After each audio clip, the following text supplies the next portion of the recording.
patrons to Occultists Anonymous and our Mage Chronicle Into the West. Shut up. They won't know what's happening if you guys don't give it away. Yeah, I know. We owe it to them. Yeah. Thank you all for joining us. Thank you for following, liking, subscribing, doing all that fun stuff. And special shout out to our patrons who support us monetarily. Thank you to Adele, Alice, Aiden, Alsrit, Bernie, Chris, Doc, Emil, Ethan, Jeff, George. I finally finished my PhD. James, Camo, Cat Feathers, Klaus, Michael, Milo V3, Moku, Mozart, Nexus, Nick, Other Guy, Perry, Foog, Polka Dot Hubris, Porter, Puppeteer, Riafio, Shixar, Starfish, Taryn, Terry, Thomas, Verhex, Vincent, Vortex, and Zoltan. Special shout out to Nexus because I saw him make a YouTube comment. I was like, hey, I know, I completely recognize that name. I know who you are. Sort of. Fantastic. When we last left the Cabal, Rael had warned them that, we kind of started something, and now it's kind of out of our hands, and John Brown is about to take Harper's Ferry, or at least attempt to. That's with good. Our meta knowledge know it doesn't go well. In this timeline. That's fair. I'm a tell y'all, doesn't go much better this time around either. But under the cover of that, there's going to be a big surprise and things are going to go a little wacky. The Liberators make one big push to hit quite a few plantations across the South. Effectively, one of their biggest heist is the wrong term. Prison break is a better term that they've ever tried. Acts of liberation. Mm-hmm. Yeah. Using, in some case, as you come to discover in the coming days, a few patsy mages who didn't quite realize what they were getting involved in, and just being given some spells to cast and such like that, causing quite a bit of confusion in my head. If you all have seen Fast and the Furious 2, Too Fast, Too Furious, there's way too many head shakes, man. I'm going to give y'all homework. Literally, the only one I've ever seen is Tokyo Drift. Listen, it's all about family. All Thank right? you, Ralph. But yes, welcome. in the second one, they drive the cars that the police are following, and then all of a sudden a bunch of cars burst out, and they do a little swap. Yep. Effectively, this is what happens. Yeah. Causing a lot of sympathetic, usually not sympathetic, signature nimbuses, casting various forms of teleportation and shenaniganery, making a big muddy the waters. Correct. Creating a big mess of things, especially because many of them are pointed west of the Mississippi, which, as we discovered, due to Legba's manipulations, it's that not was true. Well, that's true. Legba didn't mean to do it. Unintended consequence. Correct. I think it's a consequence of liminality west of the Mississippi failing. This is a clear demonstration that these things are a lie. They would have stood up if they were supernal in nature. This is just proof that the East Coast is better. Judge, Definite space. Your Honor, my client is innocent. It's just because physics are a lie that any of this happened. It's not his fault. If it had been true, it wouldn't be messed up. Correct. Exactly. Please. So yes, a number of people heading west, either with or without liberated folks. For the most part, not. The ones who actually had some rescued folks all basically piled into one of the Liberators' safe houses. And for Legba, it was a very easy day because you just stood there with the door open and watched as this safe house was basically turned into a clown car of people piling in from all sorts of places. Many of the liberated folks completely actually unconscious.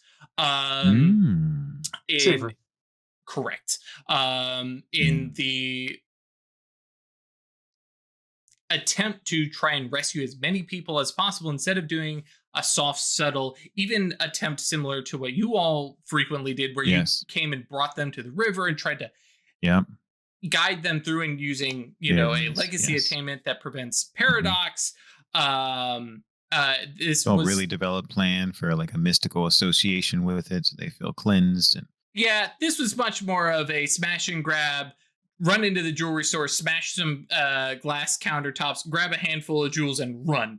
And because of that, quite a few people who were suddenly stricken blind or made unconscious and being led through portals or appearing out of nowhere in a bit of mayhem, all being brought to Purgatory Bluff via co-location, which is one of the few safe methods to get west of the Mississippi.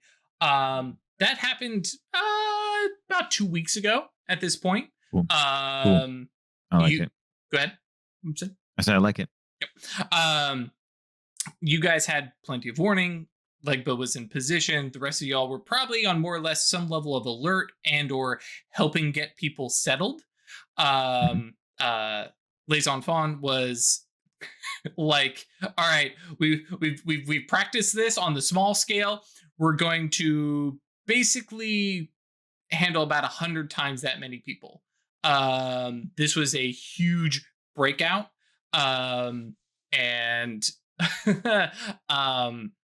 I'm going to ask Theo. So what did you tell the farmers to basically placate and be like, hey, there's going to be a lot more people around? Because, I think Cloak may be involved in this a little bit as well, but Theodosia is the lady that everybody goes to when things are weird out towards the farms, because she's Widow Stokes. She's the mayor of South Purgatory. Yeah, she's the she's the Moros. She is the bedrock on what the farms now kind of rest on. Even some of these older gentlemen who've been farming out here for 50 years, and they come by Widow Stokes to be like, hey, I was thinking about this. What do you think, ma'am? Well, we had already said that the mass exodus was going to happen at night. So most people in Purgatory Bluff know not to look out their windows after sunset. So I think Theo's going to rely on that, but make a point of being out there with her lantern. Which is great for the night of a bunch of people appearing. But the following days... like when the investigations and stuff start to happen? No. When there just are more people. Correct. It doesn't happen all in one night. It happens all in one night, and they're staged in Purgatory Bluff until they can be relocated elsewhere. Yeah, so... Because the Liberators, with their signature Nimbus, are going out farther west to drag the trail out that way, and all the people and all the sympathetic connections, the whole reason Purgatory Bluff would be quote-unquote targeted, this is where all those the liberated folks are now at. And if somebody finds a hair, I can use this to go to Purgatory Bluff. Now, teleporting directly in Purgatory Bluff, not going to happen. But following the trail, locate object, stuff like that will eventually lead them here. So in the meantime, you have quite a few farmers out here looking around and going like, listen, I'm starting to recognize my neighbors by sight. Some of these people aren't my neighbors. I think the story would be that they're settlers moving through to a new village. Sure. Which, I mean, very well could be possible. And that's some of what the Liberators may be working on as well. And I like that idea because, they don't necessarily need to stay here in Purgatory Bluff. They're just passing through on their way to wherever they're going to actually end up setting up. Sure. Getting supplies here. Okay. I like that.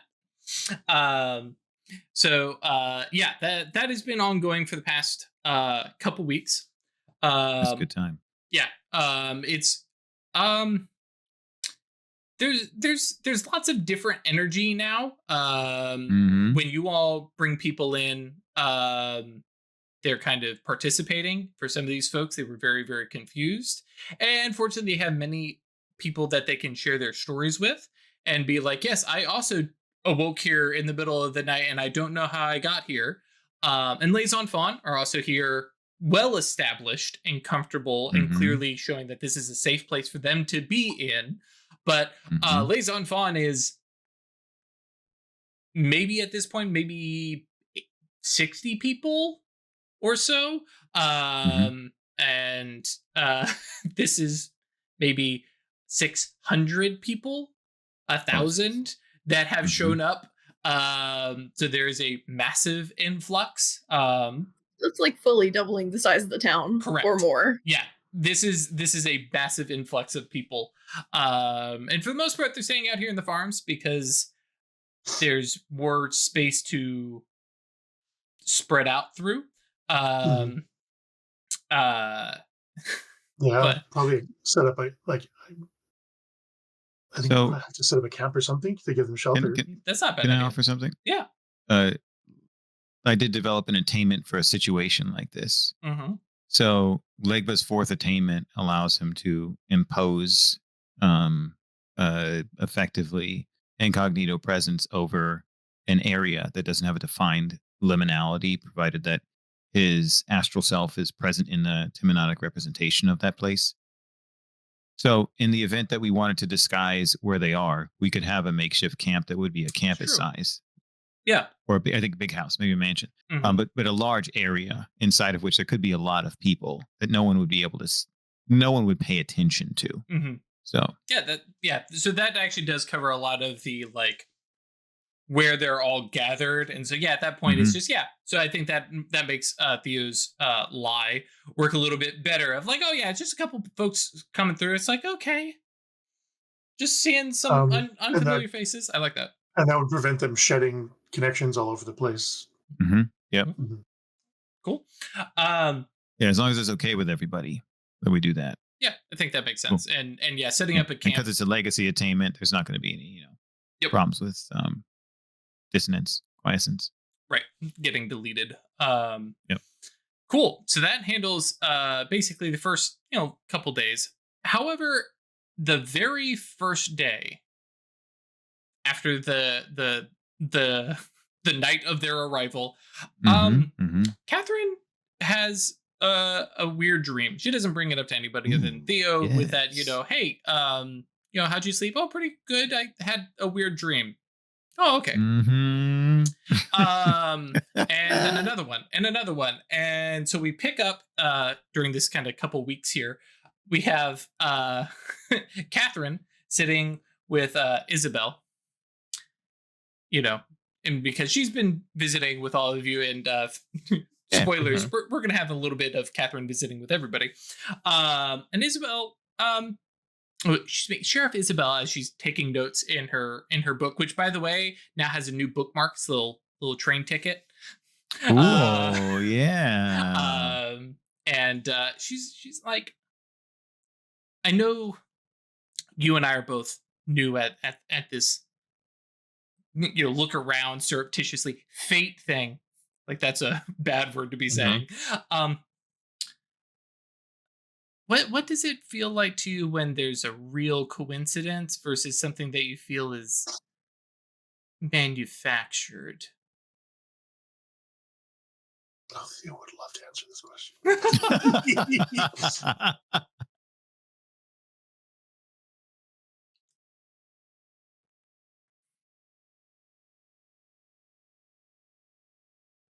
Well, when I feel like something has manufactured something for me to go through or experience, I tend to get really itchy trigger fingers. I want to do something about that. And then when it turns out that it's all because of the future Archmage version of a friend of mine is being a real dickhead about it, and I'm not powerful enough to meaningfully do anything about it without just immediately getting vaporized, I tend to be rather despondent. Are you feeling any of these things? She's like, no, more like, well, the itch part, but it's like in my hair, at the back of my skull, and in my neck, like something is nudging me, and like something is happening around me that I can't see. Does she have anything going on in No, from your mage side, she doesn't appear to have anything.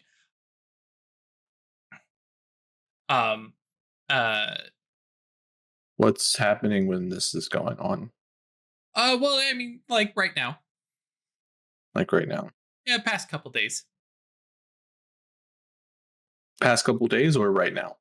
Both. Like for the past couple days, I've had this feeling like something is about to happen. Like things are about to come to a head. Okay. I mean,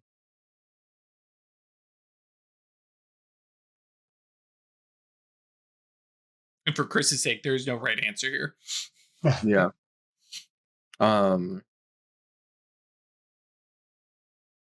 Sorry.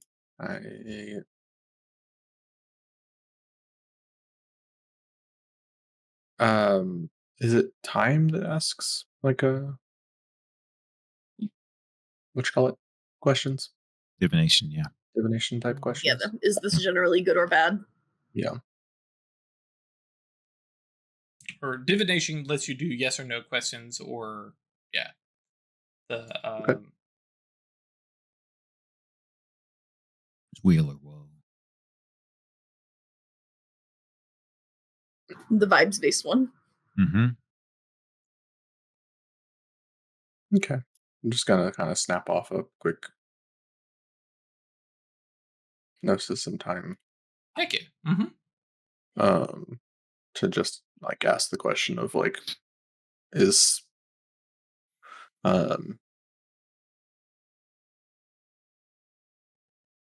paying attention to this feeling that Catherine is having important to our goals? Mm. Yes. Okay. Okay. What happened to start off this feeling? What do you remember feeling, seeing, thinking? It was the other morning after and she leans in, the liberators brought everybody here. Mm-hmm. I woke The up. other morning? Mm-hmm. I woke up and I was feeling it.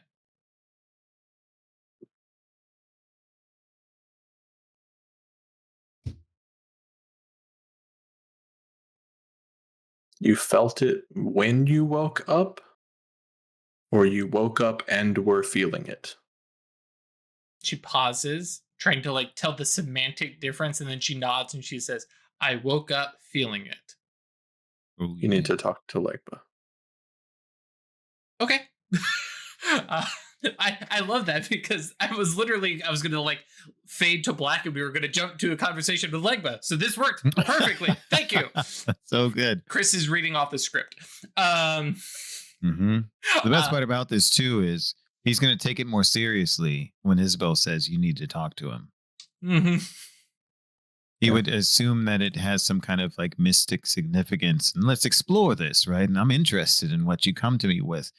But if Isabel says you need to go talk to him, and she says, Isabel said I should talk to you, and say, oh, okay, all right, I got to get down the brass tacks first. Then I can explore the interesting stuff later. Yeah. Yeah. So we jump into mid conversation with Legba. Catherine has basically come over asking about dream interpretation and what you think of dreams. And what do they mean? Because like she's like, that's the like, and at this point it is now like it's the day after talking with Isabel. And so so she's talking with you and explaining that she's had the same dream, different versions and variations of it, but they haven't all like they haven't been perfect exact matches, right? But it's basically the same theme. And she just keeps having it. And since she woke up and has been feeling this odd itch, which does not feel like her active mage sight, or excuse me, her passive mage sight. And she's just like, what do you think this means? Well, dreams reveal to us many things. In the non-arcane way, they are a recapitulation of our thoughts during the day, some that we didn't pay attention to, some that we did, but we should spend more time on. They reveal our innest desires. They help us reach conclusions that we did not want to admit. They do many things for us. In the arcane context, it entirely depends upon the events that brought forth these dreams to you. Sometimes these dreams, to those who are insufficiently sensitive or those who prefer not to engage, are messages from your daemon. Your demon wishes to communicate with you, and sometimes one of the only contexts where they can sculpt the things that you witness without you interfering are your dreams when you're unconscious and your mind is their playground. Other times, there is a subtle way that other mages can influence that which you think about without using a spell. They can find wisps, scents, plumes drifting off of the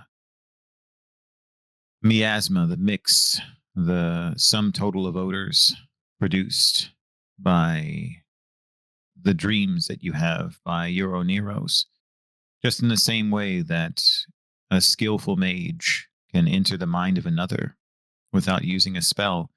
They can also attempt to force things to go the opposite direction. I believe that if you are having a dream repeated, and this feeling that occurred immediately after or as a direct consequence of the liberators arriving, that this reveals something about that which we are to face, that which we were warned we were likely to face. And I think we should explore the nature of this dream seriously. Okay. And she talks to you a little bit about the dream that she's seeing, and what is happening in it, some of the symbology and stuff like that. And you guys have a conversation about it, but we fade to black on that, because I'm not telling you guys what the dream is for a little bit. Probably when we talk to Theo. You know, I'd go there, be like, let's just see it. I know the dream, absolutely, yes. Yeah, but like, would be like, I would like to see it, but you want to wait, so that's totally fine. Because I knew you would ask. Because let me just pluck that out of your memory real quick. Let's May I look at see this it? here. Yeah. I will just throw it up in the mind space. Right here in the room. Yes, exactly. That's right. Yep. Let's walk through it together. Yep. What does this mean? What does this mean? Yep. Well, speaking of what does that mean, we jump over to Catherine sitting with Helena, doing some sewing, and doing up a new dress for Helena, maybe, and is sitting, and she's got her little notebook open, and she's occasionally jotting down as she's talking with you, and she obviously comes to you for a lot of the societal stuff about mages. You're the go-to expert for the Diamond Order and even the Seers. You've worked for one and fought the other. You're the gal. And so she's like, okay, so run this by me again. We like the Silver Ladder? Okay, see, you make that sound, but they're part of the Diamond Order, and the Diamond Order are the good-ish guys. I know you don't like them. They're better than the alternative. The better guys. And like she writes that down. Yeah. Better guys. They're all kind of assholes, but yeah, they're given the choices of mage societies, the Diamond Order is preferable to the Seers by a long shot. Like, they're not close. They're just also kind of suck. Or that's not proper old language. Whatever. No, obviously we're translating this for a modern audience. Yes. None of us are going to try and talk old timesy this whole way through. Yeah, no, I just realized I'm like, wow, that is really anachronistic. Hey, that's something a challenge. Yeah. But yeah, the Silver Ladder are bureaucratic. They like structure. And obviously one of their symbols is going to be like a ladder or something like that. Do they have any other kind of symbols that they use? Iconography or representations? Out of character. You're right. Ash is like, I don't know. I never looked at the Silver Ladder. Yeah. Yeah, I read it once and decided I didn't like these guys very much. It's okay. That's what I'm here for. Yeah. You give her a quick rundown of the various Diamond Order and Silver Ladder symbology and some of their, like, you mark this place with, this symbol and, some of the stuff that you're used to seeing. Because even for me, I actually don't remember what the stuff that they used back in 1857 was, because they had this epiphany, hey, maybe we should be less assholes, and they changed their ways. But yeah, they have like the elemental precepts, the diamond and fire and air and stuff like that. And so she's writing those down. She goes, okay. And then on the other side of the aisle, the seers and their ministries, and there's no like good-ish ones, right? They're all dedicated to different forms of oppression. So no. It can be good for you as an individual if you don't mind stepping on other people to get power and money and wealth. You can live in the lap of luxury as a seer. You can have a great time. You just have to be willing to do what is necessary. Sacrifice your soul. Okay. Yeah, it's not, on the whole, it's not good. So, if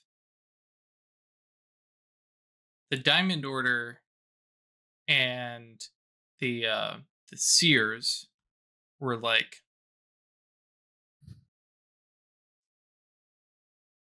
working together on a thing, would that be really good or really bad? I think it would depend on what they're working together on, because there are some threats that endanger all of us, and at times you can enemy of my enemy is my friend, work together to handle it. So, I mean, I would be inclined to say it's pretty bad because they don't generally work together unless it's pretty bad.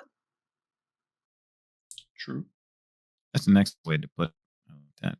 It's like, look, I mean, it might be desirable to join forces, but if it's so bad that they're joining forces, it's probably actually pretty bad. Yeah, it's pretty bad.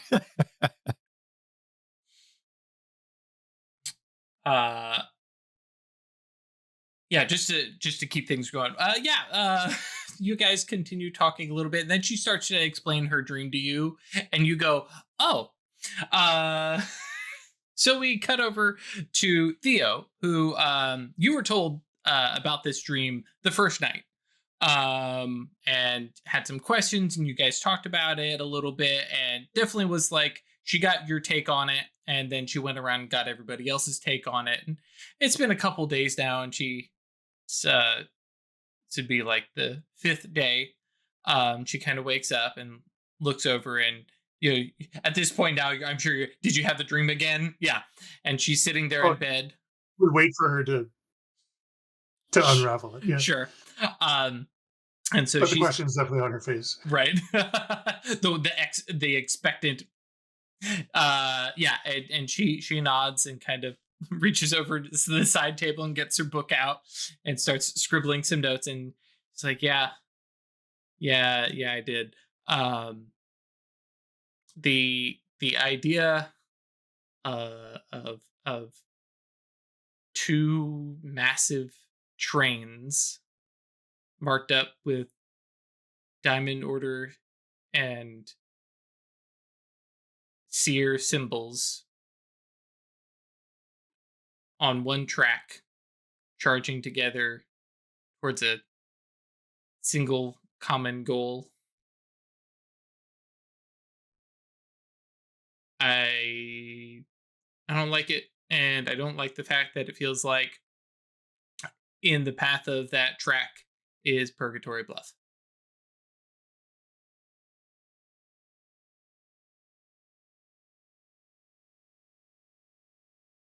Well, that's pretty serious. I'm curious where this is coming from. Have you tried talking to Damon? Yes. And She's awesome, by the way. She is, yes. Now that we've had more conversations and we're kind of figuring things out. But she says that she isn't giving me the dreams. She doesn't know where the dreams are coming from. And I mean, she can use the same arcana that I can, but that is kind of middling right and now. Presuming you talk to the others. Oh yeah, and you are definitely aware that she's probably kept you up to date with what everybody has said. So what about a summoning? Oh, a supernal? Mm-hmm. It's a not bad way to get answers sometimes. Okay, yeah. Ask somebody the nature of my dreams. Does she have 3 in fate or time yet? Mm-mm. Then she can't summon herself. Nope. Yeah, which is the realization I think midway Theo may have is like, oh right, you are still a baby, and I have been this way for a decade. Right, but I offer a possible way to get a good interpretation. Go ahead, Craig. I'll wait.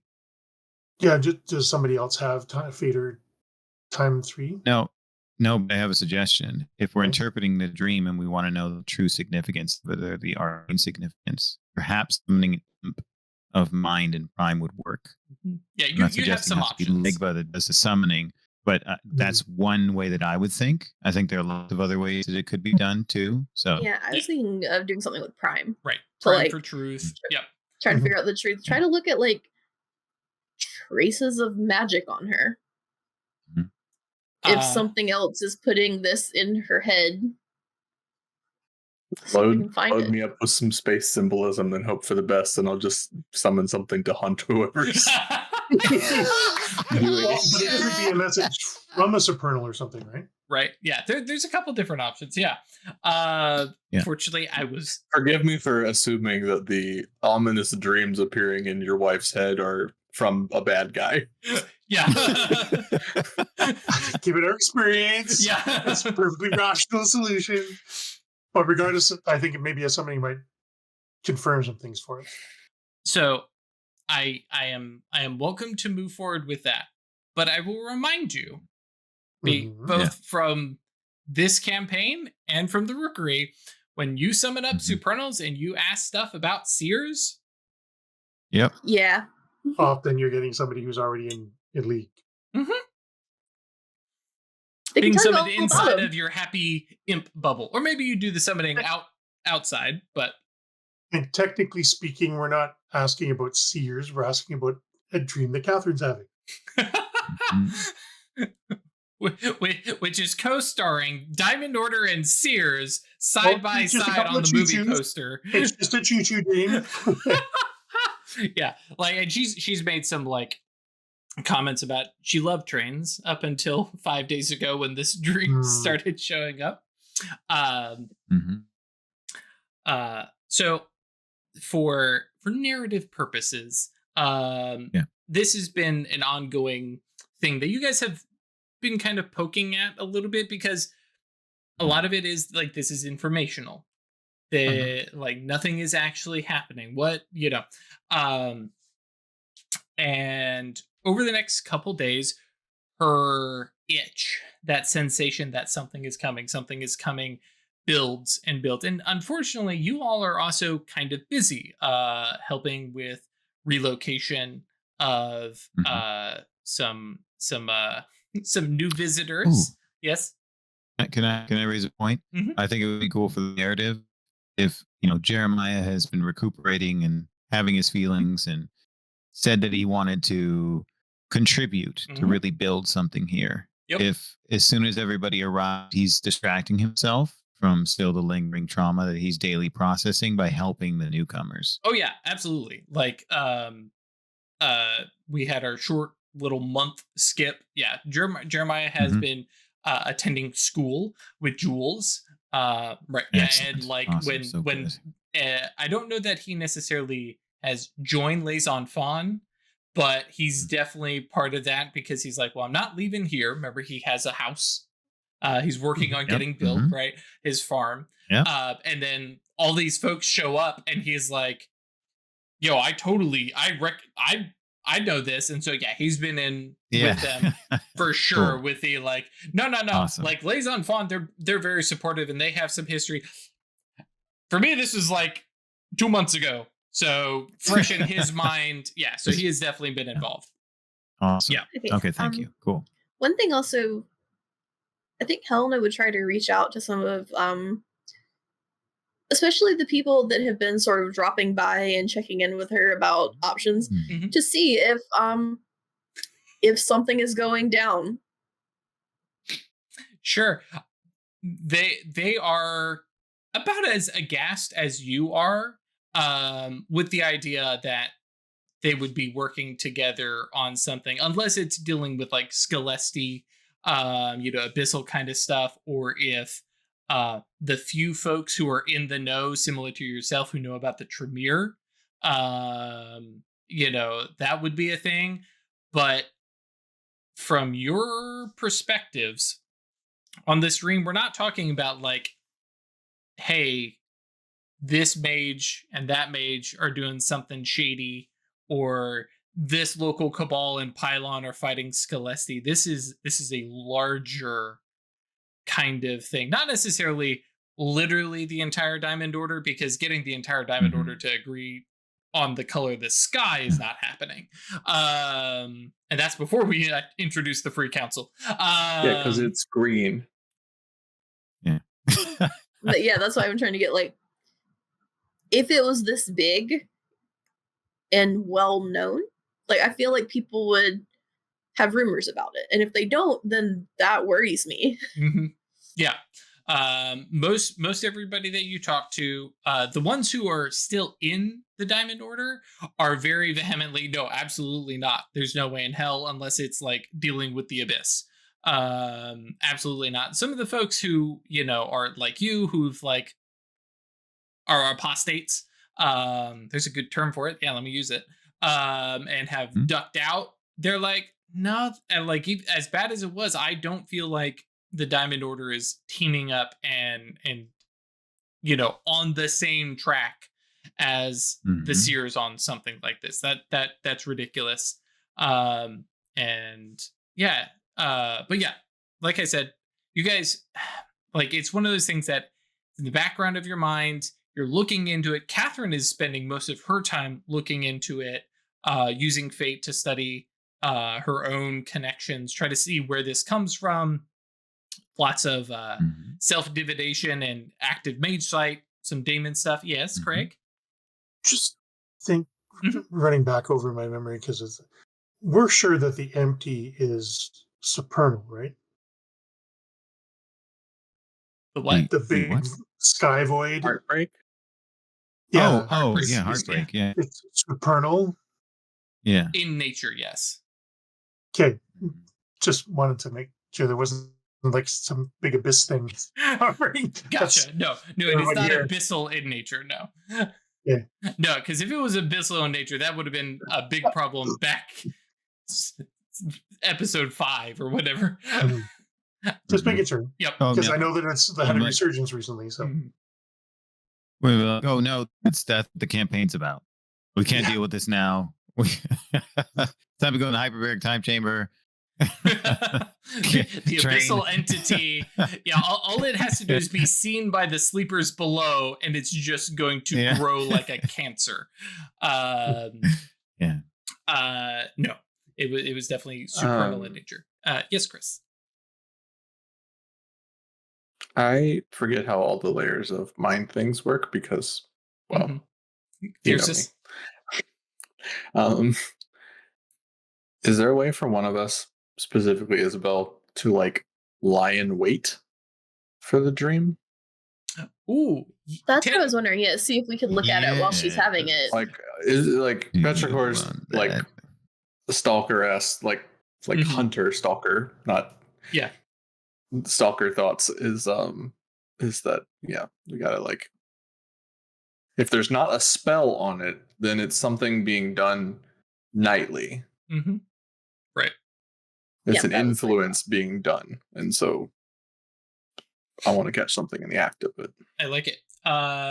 Cool. So little side. First, we did skip over some stuff Legba would have done with her, which is totally fine. He would have asked to take a look at and share the dream with everyone, because this is directly relevant to what Isabel wants to do. So everyone would have already seen what the dream has been like the few times that it had occurred up to the point that Legba talked to her. And then the Cabal could have discussed the imagery within. And then, yes, if Isabel would ask for that, Legba has already something in mind for how you can hide inside of somebody's mind, lying in wait for things to do, things to happen. Right.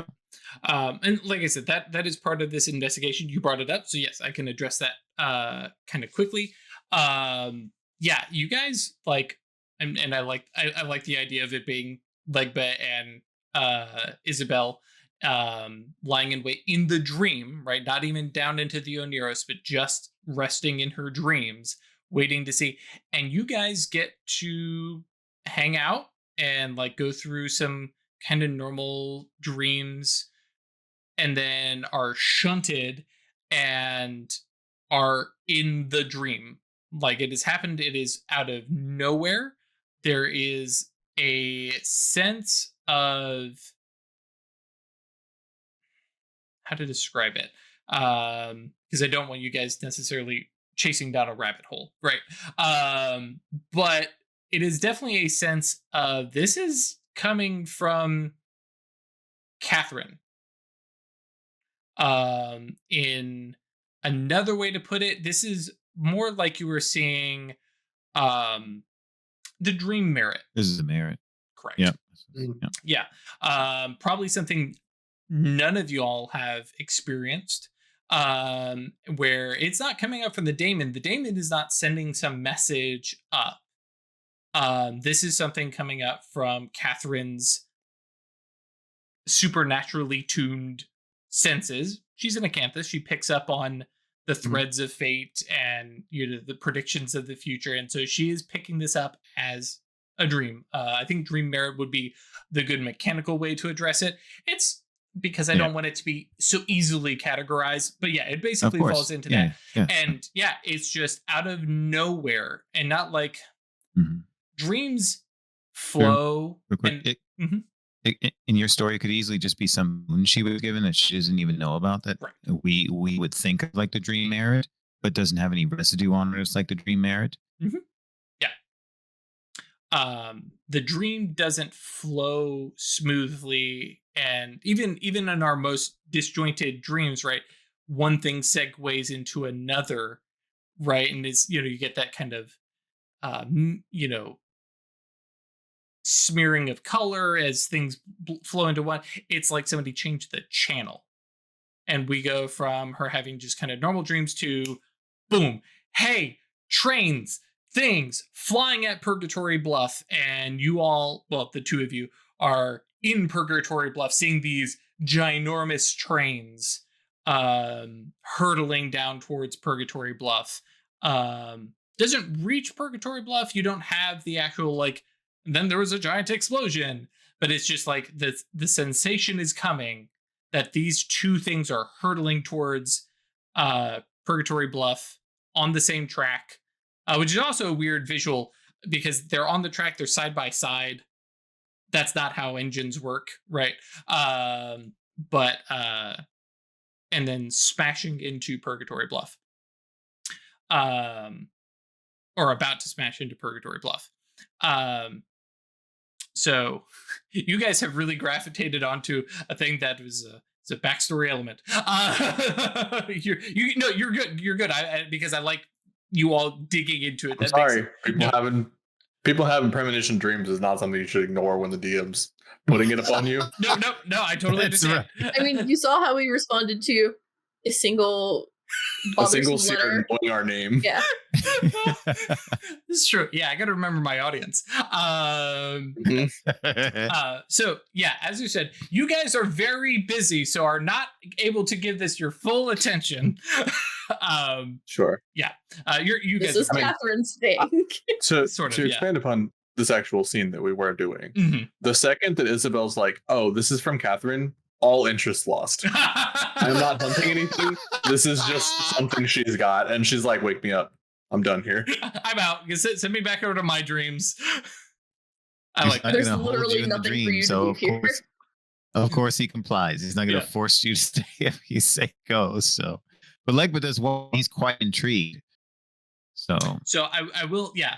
From your perspective, you watch these two trains charge towards Purgatory Bluff, and it's like a bad movie edit. We've seen it a ton of times. You think Bollywood or some of that other stuff where a train is running towards the city, towards the town, and then suddenly jump cut, same trains, slightly different angle, coming towards the train, and then jump cut, and every time it's just this little bit different. The symbols on the trains shift and adjust a little bit, but you do predominantly see, as we kind of reference a little bit when talking with Helena, the silver ladder, Diamond Order symbols on there, but the silver ladder, and then Seers.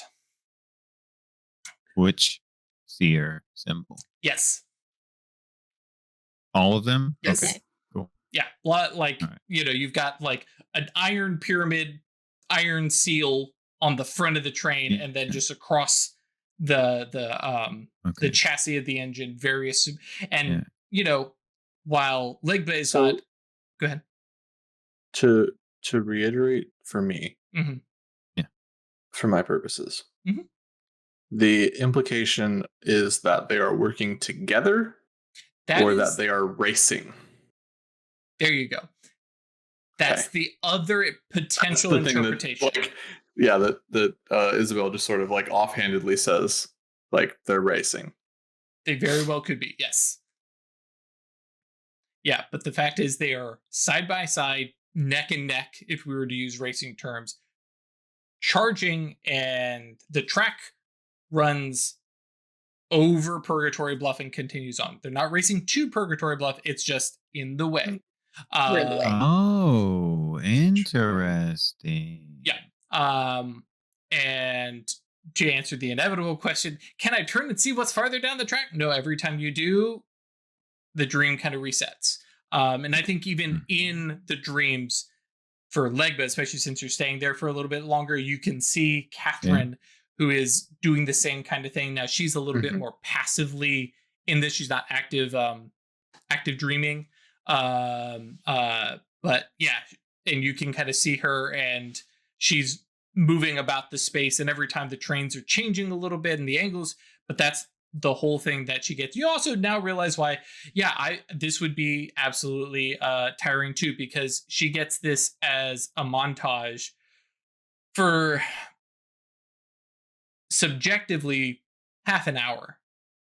And then, then her dreams kind of fade away.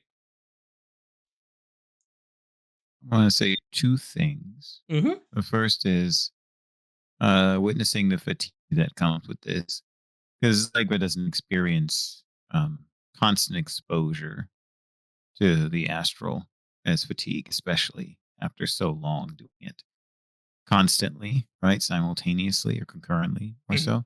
He thinks if she really does have some talent as an oracle, then he wants to help her learn to lucid dream, because then it will be, he believes, more useful to her and also less agonizing if she has some control. Even if she can't control the input, she might be able to control where the pieces go, and that might give her additional information that she wouldn't get otherwise. Yeah. And that I think is a good segue forward, is that, yeah, some of your time is like, this is the dream. We don't necessarily know what it means other than it's a warning that something is going to run over Purgatory Bluff. And then, yeah, you could start like, hey, not great at the dream interpretation other than we see what we got, but I can help you with the dreaming to, dig some more out of it. And I think the interpretation that Isabel gets is, seeing it there, and you have that moment where it's like, oh, well, they may not be working together. They may not be pulling together, but they could be racing. Yeah. That goes to the second thing I want to say very briefly, which is like within say, having watched that and Isabel making that comment, he would scratch his chin and he'd say, in a way, considering where we are, Purgatory Bluff is indeed something like a gateway into the West. And so perhaps is an inevitable threshold past which they would need to cross if they wish to stake claim to that which lies past us. Then we'll have to convince them to go around. We're gonna move this smile railroad. with all teeth comes. Yeah. And nod very slowly. Or do we just pull Merlin and take the entire place into the mist or something? Good. I mean, it could be literal, right? It could be that the railroad is going to go through Purgatory Bluff. It could be, people moving through. It could be, and in the same way, right? Like, yes, go around. It could be, you build the railroad somewhere else. Belies the slow methodical construction aspect of it. That's true.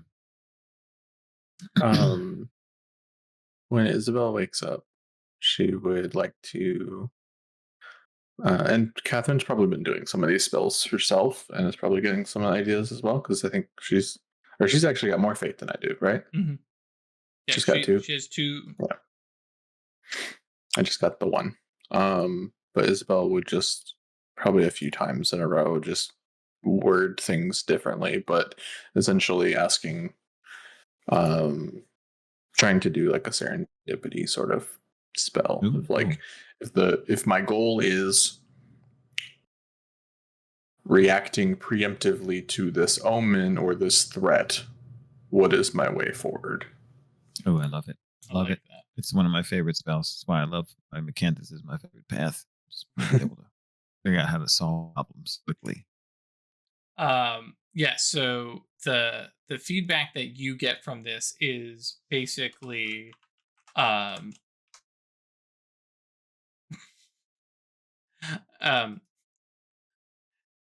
sorry, I now all I have in my head is Sabin suplexing a ghost train from Final Fantasy VI. Yeah, it's basically just be ready to. I don't even know that this would be something that would really click for Isabel, but be ready to put like a penny on the rails. Like, oh, cool. If you see it coming, there's a chance to derail it. It may cause a bunch of damage and destruction in the process, but done right may save Purgatory Bluff. Okay.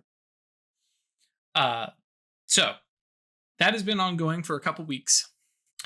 You guys have spent time trying to interpret, coming up with your different. Are they working together? Are they racing interpretations? Prepping for how to derail these trains, and we come to the day the trains arrive. Yay! Where before that, we have a quick cabin meeting. Sure. Yeah. Just make sure we're on the same page. We don't give a fuck about whatever they're doing, right? As long as it doesn't. So they can go and we just want it to not touch us, right? Like, but raise the finger More and or he less. says, provided that there's an opportunity to learn about what they're doing that does not jeopardize our protection of the town, it might aid us in protecting in the future in the event the trains Sure. turn But if back push comes to around. shove, we don't give a shit what they're doing. Indeed. Okay. How do you feel? Are you Right. on board with that? I want to know what they're doing. And depending on what that is, I might care. Okay. You reserve the right to have opinions about their goals. Yes. So noted. I just want to make sure we don't enter. Like that is like it comes across flat, but it's like absolutely like a true like respected opinion of the coven. Yep. Like you have this from- opinion. for Cool. Petrichor. We can Like, great. we can divert. Yep. Something I was going to get into, but it's slightly off topic, but it's like feeds off of the paranoia that's been going on with all this.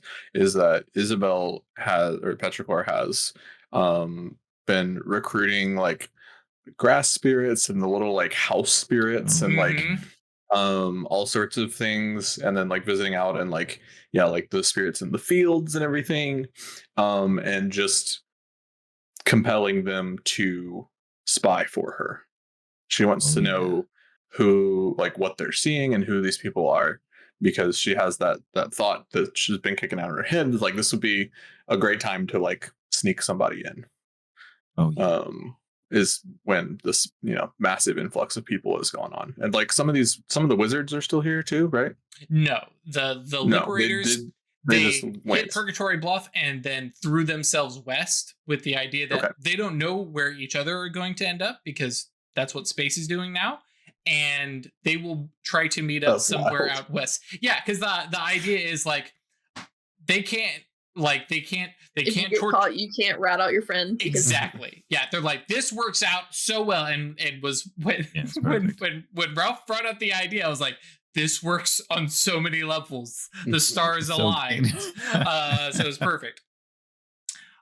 So yes, the the day the trains arrive, it's the day. I'm sorry. I want to stop you. One more thing. No, just for you're cool. good. Is it cool if we get a slight advance warning from the dogs? Actually, yeah. Actually, the one point of context, right? They don't often share you information, but actually, it works out very well for both of you having early warning devices. Cool. Yeah, you guys know about 2 days before the trains arrive. It is 2 caravans of folks that are coming up the way. Isabel, you hear from a lot of these wind spirits that really freaking dig you for some reason. And some of these, grassland spirits that, really enjoy dancing with the wind spirits. We have some, really good, symbiosis between them, right? And they're like, there is a buttload of folks coming up along the Purgatorio, hiking, not on the river. It's a big caravan of folks. Spirits are pretty useless at identifying people. None of them are. Send them the proper greeting. What would the proper greeting be for this? A torrential fucking downpour. Understood. Okay, cool. I like that. I can do ominous warnings too, and mine are real. Sure. It's so good. So at the same time, this is so good. The caravan is described as lot of, well, I guess at this point we have covered wagons and stuff like that, and they shelter in a big tent. There's lots of lights and torches lanterns and stuff like that. And they all look the same.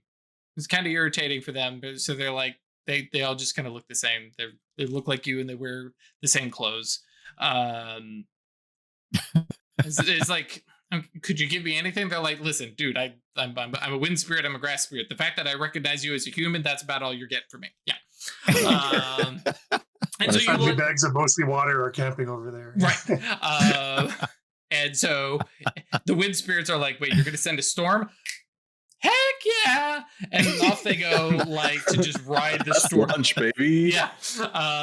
They're like, sweet, I knew hanging out with the storm caller was going to work out. That's so funny. It's you're so getting great. that from these guys who are sweeping up and down. Unfortunately, but you don't get quite the same 2-day notice. Your dogs don't range out that far. Yeah, totally. They're in the area. But yeah, you also get a notice of these guys who are coming down from the fort. Oh. Like it says, where the train is. What was that? No, what sense? Oh, scent of predators? Mix of sense. Nice people. Chased us away, but like didn't shoot at us. Lots of forelegs with the sharp hooves. Any smell unwashed? No, pretty clean. Clean. Yeah, actually, yeah. I mean, little dirt, but kind of the level you would expect for 1857. Normal, yeah. Yeah. You're not showering daily, but like. Any sense you recognized? Food, fat, people, horses, little bit of gunpowder.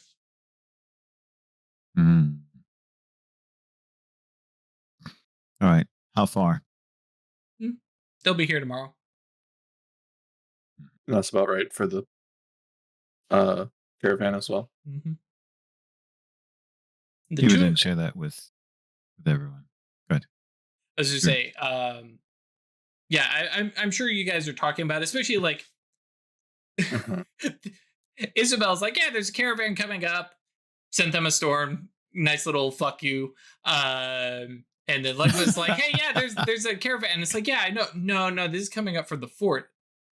Oh, and they will. Like, do you need a storm? That's true. Do you send a storm up north too?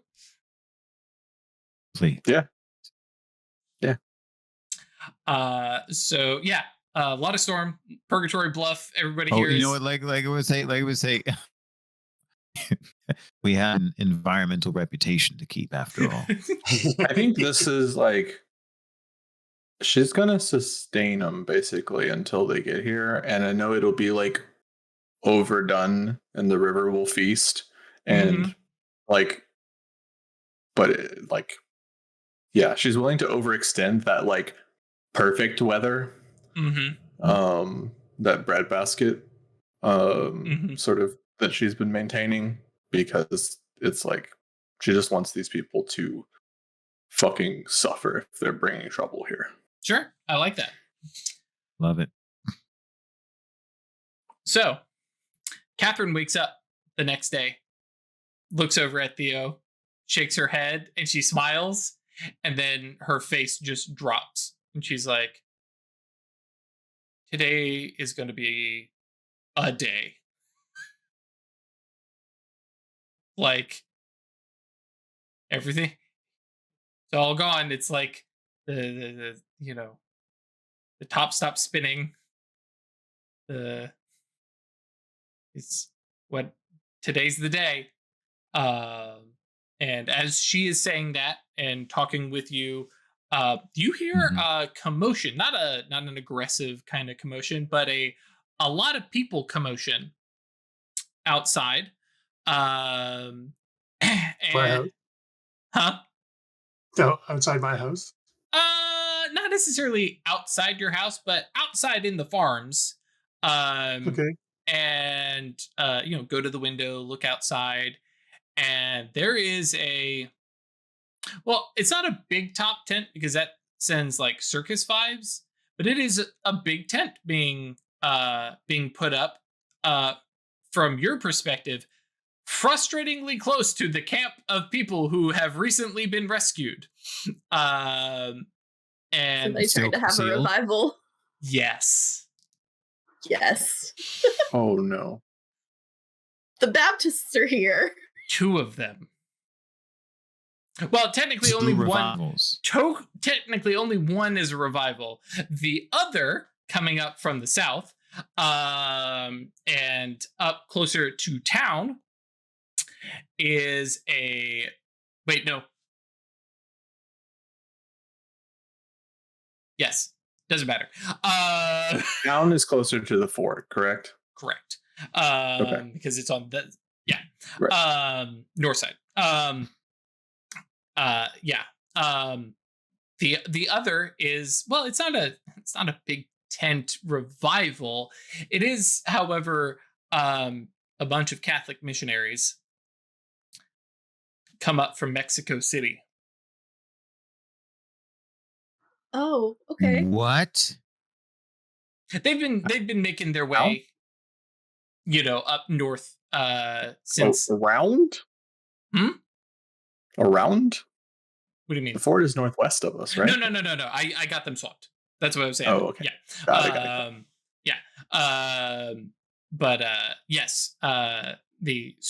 Yes, to the tent would be up north near town. Got it. From the fort. Got it. Yep. The other also probably in a tent, or probably a collection of tents, more likely. Coming up from the south is is a bunch of Catholic missionaries and is it Jesuit Brotherhood? I can remember. Mm-hmm. Yeah. Come to provide education and teaching and things of that nature, while the Protestants have brought the revival of the Third Awakening.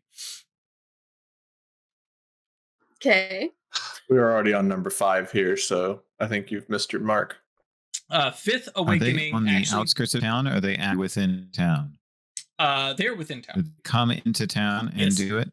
Everybody passes the imp test to answer the question.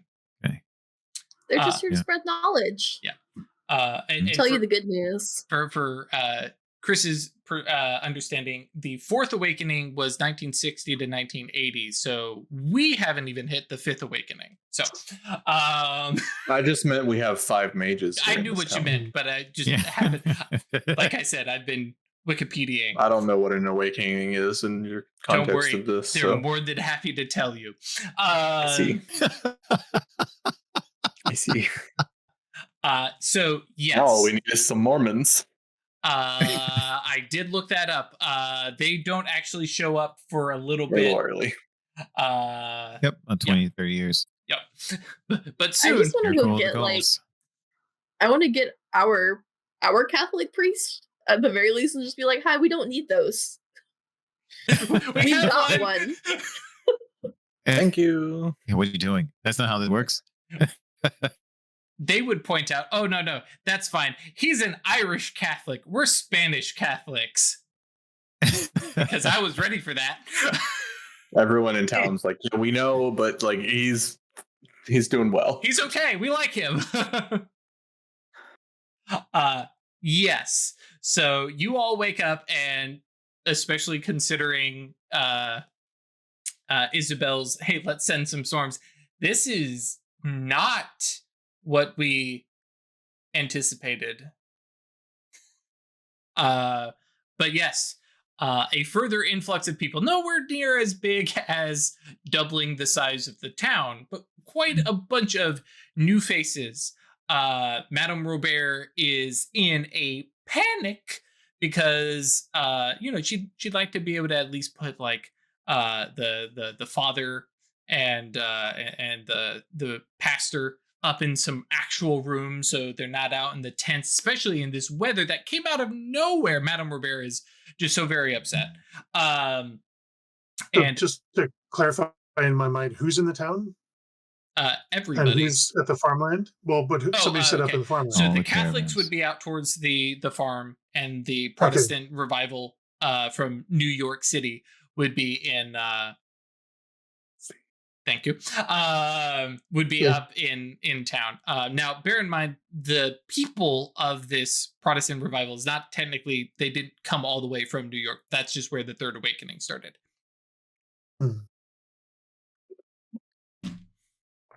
Right. So the town is a buzz because, well, the revival is a party.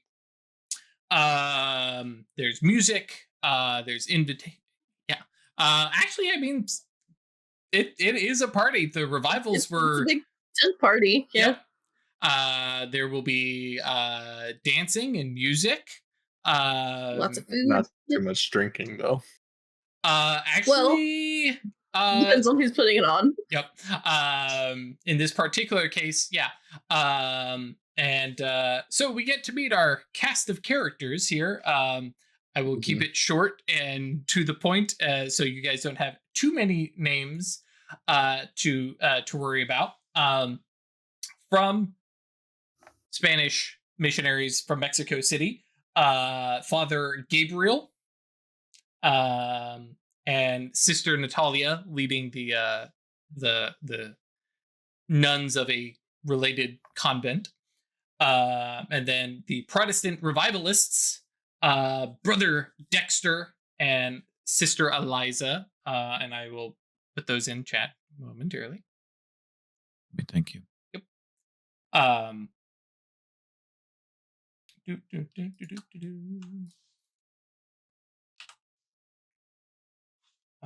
me format it like this. Let's see how Roll20 handles line breaks. Not very well, but that's fine. Good. I mean, pretty well. Yep. There was supposed to be a little bit more of a gap, but that's fine. All good. Yep. And yeah. So as you know, various, well, 3 leaders of town and then 1 high society lady. You guys are easily able to go ahead. I was debating if Petrichor would ride out to meet the Spaniards. Oh, I gotcha. I narratively speaking, you know, probably. But just to get everybody in the same room kind of thing.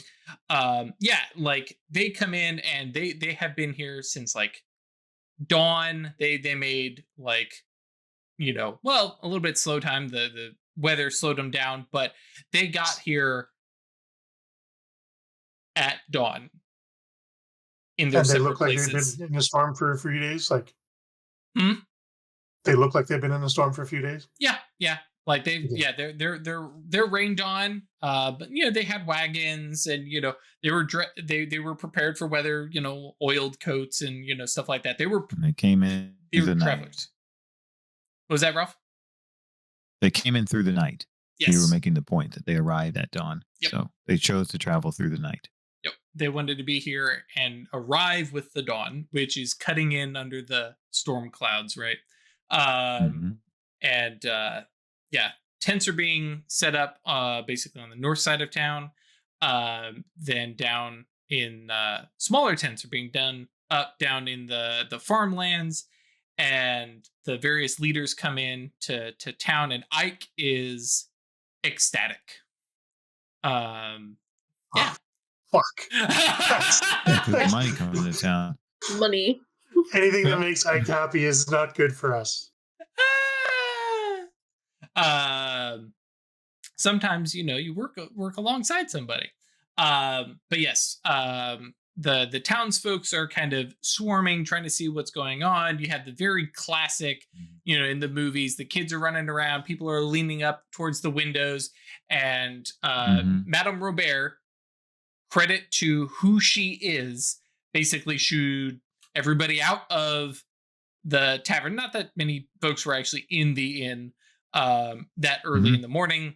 Some of the late night miners who still work. Actually, I think at this point there probably isn't even an overnight shift anymore. I wouldn't need it. Yep. And Madame Robert basically shooing people off and, making comments of acting like you've never seen a pastor before, a holy man before, some nature. And basically the leadership comes in, Ike comes in to meet them as the mayor of town. And everyone kind of gives him a look as like, no, we didn't, whatever. Sheriff Isabel, coming in with them. Clink, clink, clink. Yeah. Spurs and shit. Oh yeah, like I'm sure you are done up. Yep. And I want a reaction out of these people. Oh yeah, and you definitely got one just because somebody's running up to us in pantaloons, and that's a woman wearing guns. Sure. Say something. Sure. Say something. Yeah. Wearing irons. Yep. They are, unfortunately, perhaps for y'all, very gracious. They're very welcoming. They're in no way judgmental. They are everything a Christian is supposed to be. Which, kind of like, for some of you, this is going to be where's the other shoe was something's happening, and especially we've had creepy ass dreams this entire time, and now they're here. So I will touch base on a couple overarching things. One of you, or perhaps multiple of you, do your prime spell. I can't remember what it's called, to like ping people and see who's Supernal of age. Vision. Yes. Supernal Vision. Yeah. Supernal Vision. Yeah. Soul Marks can also do it. Yeah. So doing the nature, of course. Yeah. Nothing pings as a mage. Nobody pings as as being awakened or missing a soul. Everybody here amongst these four come across as sleepers. Without any.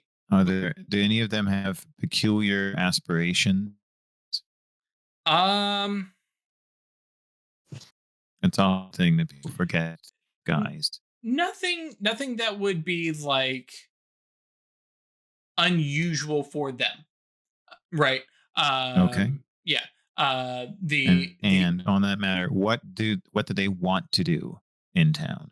What are they trying to do? I'm going to cover that with the whole y'all. Okay, y'all cool. chat. Sounds good. You're good, because I know you guys are going to do the basic knowing stuff. Yep. Yeah.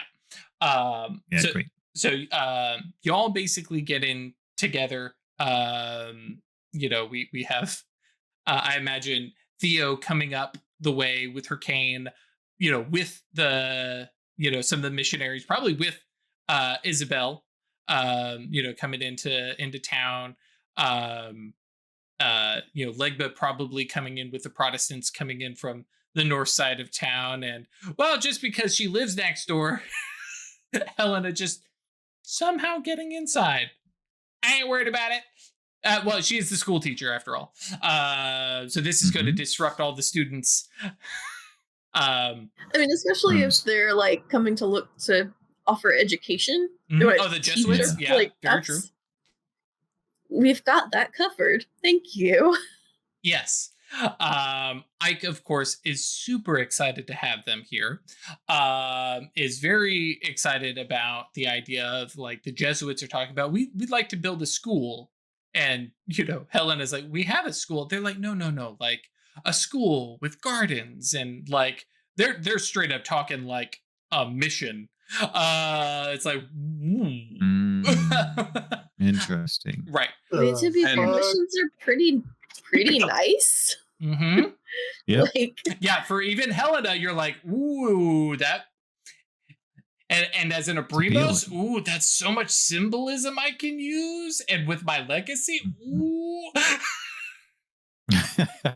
And what, pray tell, made the journey all the way north here to Colorado, and our town in specific, worth it for you?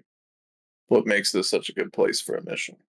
Father Other Gabriel. than the hundreds of towns you must have passed. Oh, we have plans for missions on quite a few of them. I was given I don't want to say a vision, but a dream, a sense of purpose, to follow and head north after the disaster of the war.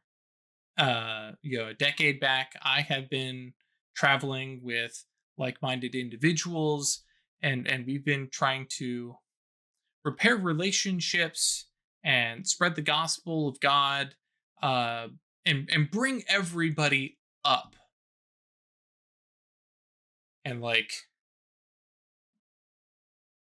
there's not necessarily a negative response from Brother Dexter from the Protestants. And I think he even goes so far as to say that's a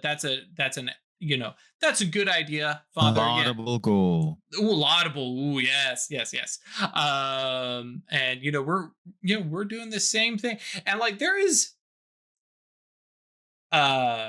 there's a friendly rivalry that the two quickly find themselves in, where they're like, we're both trying to do the same things. Of course, actually, do I have their names down? Hang on, let me see.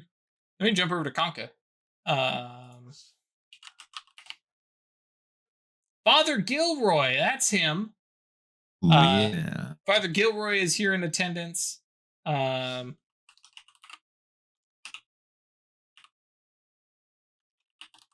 Reverend. Oh, I don't think I ever give him a name. The Reverend from the We never named the Protestant preacher. Yeah, nope, my bad.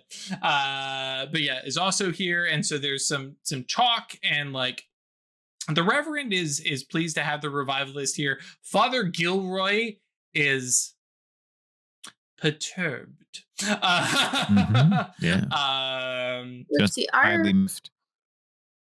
Reverend is Lutheran, right? Yeah, I think so. Yes. I'm trying to remember if they would get along with this brand of revivalists. Let's see here. I know this ended up causing a bunch of new denominations, the Third Awakening. Yeah, I was looking at it on Wikipedia. I'm just like, oh, this is where we got Jehovah's Witnesses. Yeah. But in short, yes, they're getting along. Enough. And so Ike is very, very happy to have them here. And going so far as to say, if there's one thing Purgatory Bluff needs, it's God. And he's just full on, oh yeah, y'all can stay here. The idea of building a mission sounds great. He's very much on board with these folks being here and spending time here. And he's very much in the I'm in charge of this town, and I'm going to make a big deal about being in charge of this town, and by giving permission, even if he doesn't necessarily, he's not the one, he's trying to assert himself in that role, right? He was just quietly chanting in her head, "Don't shred his pattern. Don't shred his pattern." Yeah, because the only thing the four of you could do, and Helena sounds like, oh yeah, no, I'm down with a mission. Yeah, is say no, we don't want God here. We have enough. What was that? So we have enough. Yeah. Yeah. But especially at this point in time, a lot of the people always want more. Correct. Yep. It's great. It's just like, but no, I guess as an agreement, Helena's probably down with it.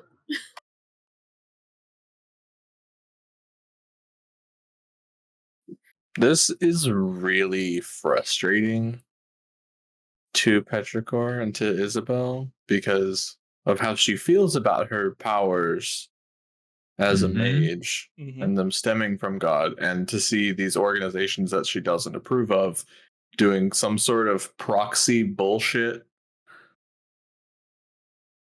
And we're greeted like in somebody God's said names. something Yeah. here, right? Yeah. Yes.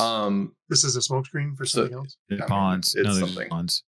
They're pawns. And especially with it being like New York, that we've had Mhm. problems, like slight issues with. And then with Mexico City, which obviously she has an understanding that there's some connections there. Yep. She, I think, starts talking to Sister Natalia and wants to find out more about her convent and like Yeah. the folks that donate towards the causes and the benefactors thereof and stuff like that. Okay. I like that. Yeah, and I figure like you guys have this big, larger conversation, and then like Madame Robert is like, "Oh well, let's everybody get together. Let me pour some drinks or water." She's like, Coffee. "Hey, It's the morning. Yeah, coffee. That's true. Yeah. And we'll just all get to know each other and stuff like that. So yeah, we'll have a chance to chat a little bit. One of the things I have been meaning to ask, Yep. is, do y'all wear any, not necessarily obvious, but occulty type symbols? Does specifically of the directly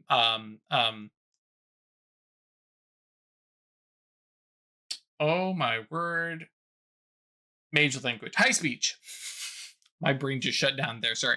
Like high speech symbols on clothing or anything like that. Helena's General? got crosses probably, but Right. like that isn't. It's not high It speech. is, but it is an occult. It's because that's how she sees her magic. Right.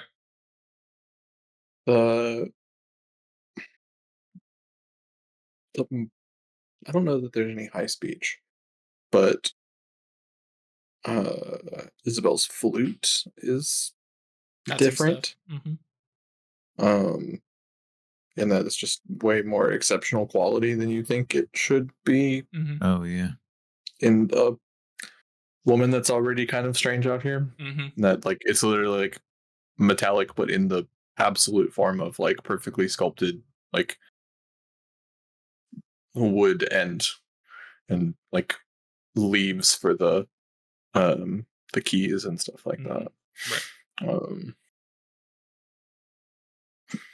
And then I don't think that the gun being a fetish would No, I'm have specifically impacted the thinking physicality on of it and stuff. No. yes, certain Nope. symbology. Yeah. Nope.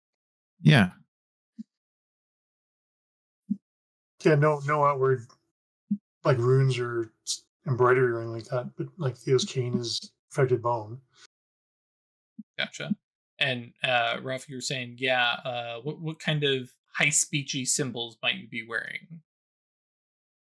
Tunic has a very, very faintly embossed series of 4 runes representing an abbreviation of his moniker. So there's one rune for a threshold. There's one rune for elocution. There's one rune for understanding. And there's one rune for opener. Perfect. 2 in the front, 2 in the back. Okay.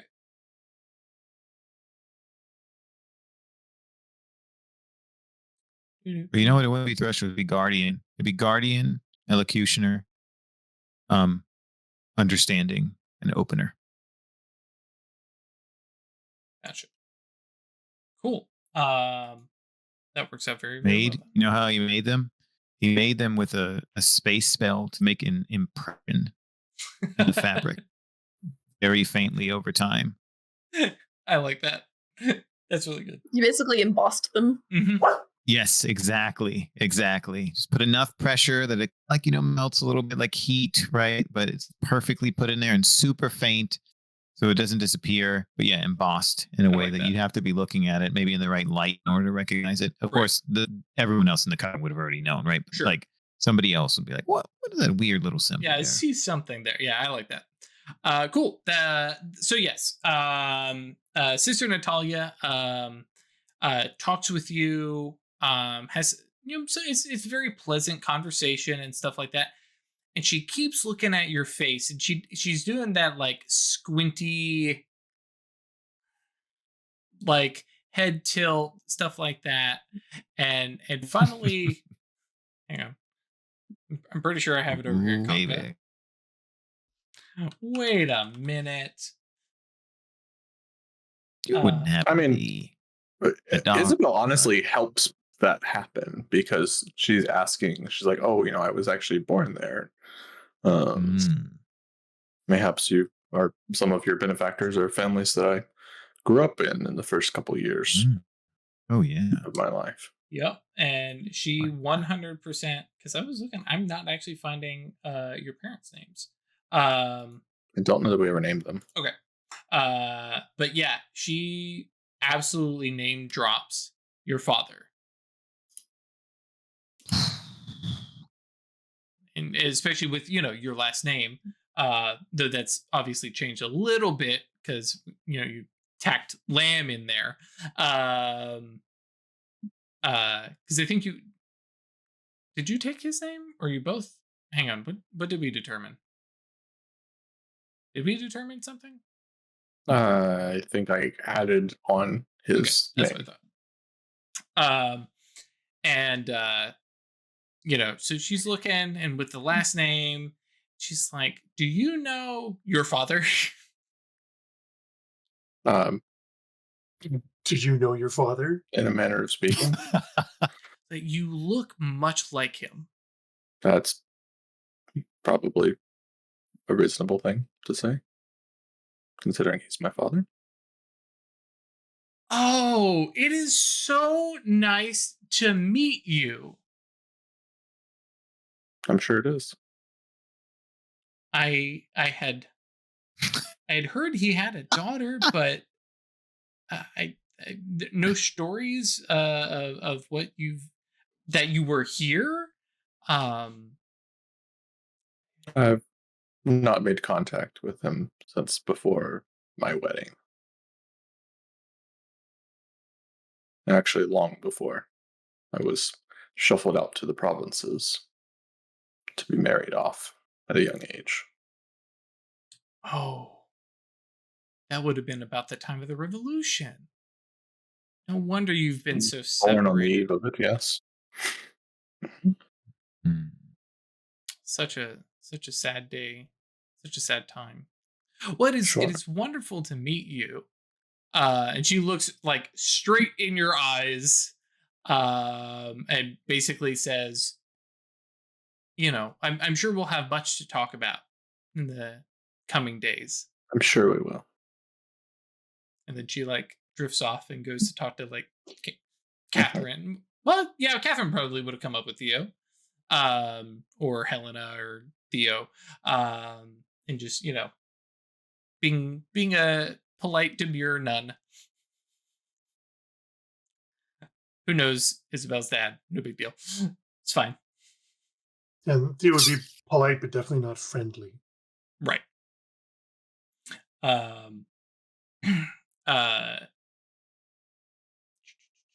Oh, notepad. Right. I was like, where did my notes go?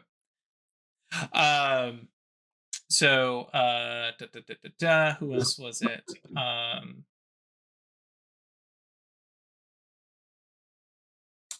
Father Gabriel talking with Ike and Legba, because Ike hasn't.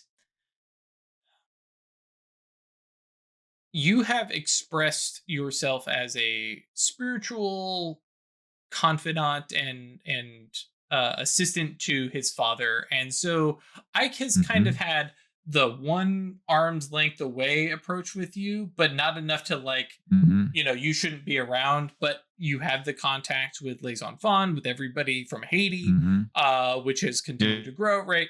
And so it's like, I can't push him away completely, similar to how I can't get rid of Theodosia much as he would love to. That feeling is mutual. Right.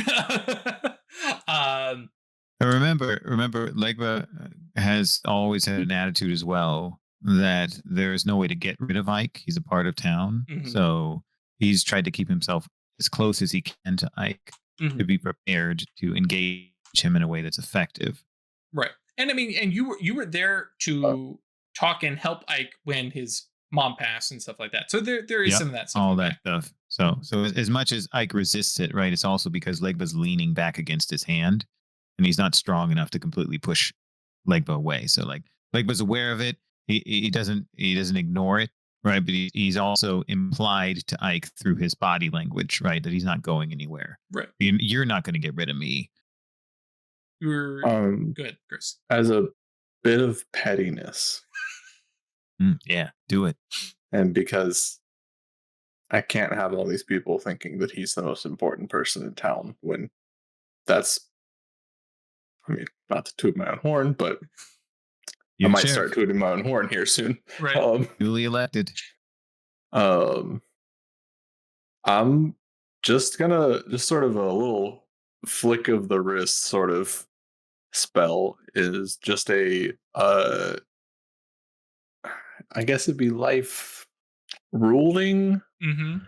Oh, I just want his tongue to be a little bit too big for his mouth. Just a little bit of that awkwardness talking. Just messing with his like limbic system and stuff a little bit. And I just want him to come across less composed and more of an idiot than he wants anyone else to experience him being. Little negative to his persuasion. Yeah, exactly. Yeah, I like that. Yeah, definitely don't need to roll that. That's just I will ask you, however, and actually everybody can do this. Wits plus composure, please. Ooh, gotta notice them.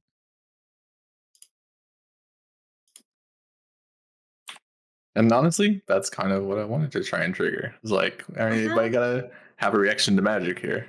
I gotta look at feats. I have trained observer as a feat. That does something for this, right? 9 gives again. you 9 again. I got 6 successes. Oh baby, that's what I'm talking about. I had 9 again, and I got 0. That's rough, buddy. Yep, 9 With again. 7 dice. Help you. Quick question, Chris. Do you have 3 wits? I have 4 wits. Oh, okay. Well, we'll just let the 6 successes stand. Composure twice for some reason? Yeah, you sure did, and it counted up the 3. How did 3. it do that? No idea. That is why in the next week or two, hopefully, I will be able to move us over to Foundry. Yeah. Anyways, so yeah, I would have 20. maybe done even better. So. Yeah, but with 6 successes, that's an exceptional. I'm just curious who else. Helena completely missed it. Helena is having a wonderful conversation with well, actually, no, not the Jesuit, because that's Father Gabriel. Jean Paul. Legit, how did I roll 7 dice with 9 again and get 0? Well, 9 again doesn't help you get more dice, unfortunately. That's more true, successes. And Theo rolling. My highest was a 5. Oh, jeez. Rude. That is statistically unlikely. In our Wednesday game a few weeks back, I threw a pile of like 23 dice and got 2 successes. It was just brutal. Yep. Craig, were you also rolling? No. Okay. So yeah, Isabel and Legba, you both pick up that just ever so subtle little twitch from Father Gabriel as the spell goes on. Big surprise. Yeah, so there's definitely like wait a minute. Yeah. Okay, keep going. Okay. I'll say things about it later. Gotcha. But yeah, Father Gabriel is deep. Actually, Helena might actually be there because he is talking about the mission and where the church would bring it. And Father Gilroy is here because Irish Catholics were not sending people to build missions. That was very much from the Spanish and across the South and up the West. And so he's like, well, that does sound pretty, but this is a very different Catholic order from his own, right? And so he's just like kind of back-footed. He's like, I need to talk to the bishop. What is happening in my own backyard? But he does sound supportive, because why wouldn't he? But it's just very different. And he wasn't expecting it. Yeah. And yeah, Father Gabriel kind of twitches a little bit when Ike starts literally tripping over his own tongue. And as Father Gabriel is talking, and Ike actually, I think, perhaps excuses himself a moment because they're just having something. What did I? Yeah. A weird allergic reaction. Right, exactly. I'm just going to wander over here and choke on my own tongue and die. I mean, if that's what he chooses to do in reaction to a minor bothering spell, that's no. That's not my wisdom on the line. That's his decision. That would be a great way for me to just write Ike out. Just be like, yeah, this thing happens. Roll an active hubris. And you just love the idea of a minor bothering spell. I refuse. Yeah. If he dies, he dies. I refuse to roll. It's not an act of hubris to kill Ike. I'm stating it for the rules here. For the record. You weren't killing him, you were just bothering him. Correct. Exactly. The fact that he died after. Yeah. He chose to die. Father Gabriel kind of looks over and is admiring the blue tunic and notices the high speech, which, especially considering his momentary twitch a second ago, you're like, okay, yeah, no, this is checking out.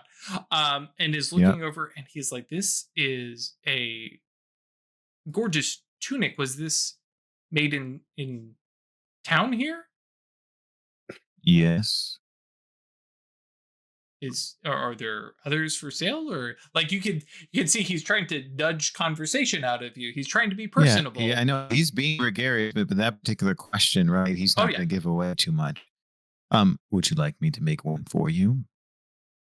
Oh, you make them? Oh, that's. I would definitely consider. I don't know that. And then he says most on the frontier. He says most on the frontier make their own clothes. Oh, I guess that's we're not true. blessed with the riches of those from the south.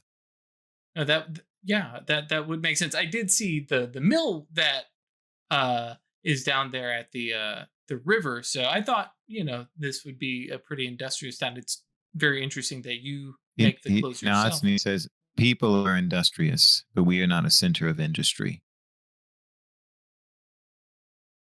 Yes, I can see that. Yes, yeah. You this is a very self-sufficient town. And then he's going to bait him. He says, what intrigues you about my tunic? Is it the color? Is it? And he puts a finger at one of the runes. And he says, is it this spot here?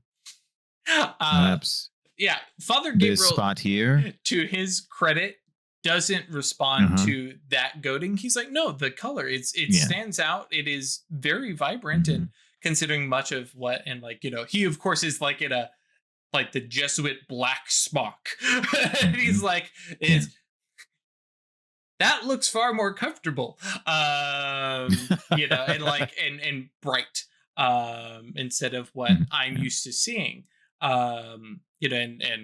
Sister Natalia is very similarly not necessarily overdressed because the Spanish missionaries were not insane, but it is definitely black and white clothing and very austere compared to what yours is, which is probably for the weather and like I said, bright and colorful. So he doesn't respond to that direction. And from an outside perspective, say Madame Robert standing nearby, it's entirely just pleasant conversation. You know. Yeah. Mm-hmm. Big Brother will then, uh, he's picking stuff up, and then he says his name, and Ike is excuse himself, right? And Father Gilroy is there, and he Father says, Gilroy's there, Madame Robert's there. fantastic. Legba says, I'm getting the impression that you are an experienced traveler. From Mexico City to here, I think at this point now, yeah. I imagine you've heard many a tongue and many a tale. Mostly Spanish, but yeah, many a tale. He says, have you heard the story of, forgive me, it isn't my native tongue. And then in high speech, he says, um,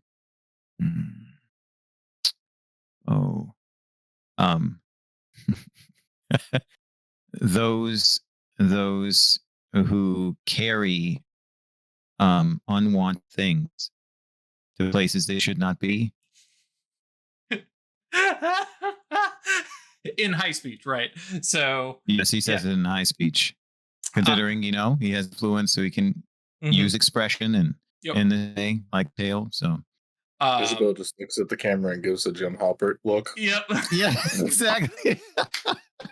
Like he's just throwing it out there. Yeah. So make eye contact with Isabel. Just what is he doing? No. Yeah. And he kind of tilts his head and he's like, I don't recognize the name of that, or what language did you say that was? It wasn't your primary language? It's not my native tongue. No. I hear tales myself. When I've been curious about, I thought perhaps in your travels you might have heard of it as well, and might have been able to then shed light on nature of such a story. He nods his head. He's like, no, that sounds like an interesting story. I'm very curious where it's from, but no, I haven't heard that tale before. So as you guys are having your little bit of back and forth, it sounds to me like Craig, Theodosia is like kind of withdrawn from this. She's very clearly not happy that all these folks are here, and is not necessarily engaging in the Isabel Legba antagonist. No, in Theo's mind, this is a smokescreen for what's really going on. So she's looking, spreading her awareness to what is happening that isn't visible. Sure. So might we say that you're kind of sitting separate? Okay. Yeah. Gotcha. So you are approached by Brother Dexter. Of course you're going to be like, you don't get to just sit this one out. Yeah, that's right. No, that's fine. She restrains the urge to hiss openly. Sure. And, Brother... You look like the sort of woman who needs a preacher. Actually, to that point... More than you know, brother. Yeah. Actually, because of propriety, Brother Dexter and Sister Eliza would probably, come over to sit with you and Catherine, sit and, Brother Dexter introduces himself. Sister Eliza introduces herself. Their accents are definitely East Coast, but not necessarily Northern. They, or excuse me, not New York. Mid-Atlantic, nondescript. What up? Yeah.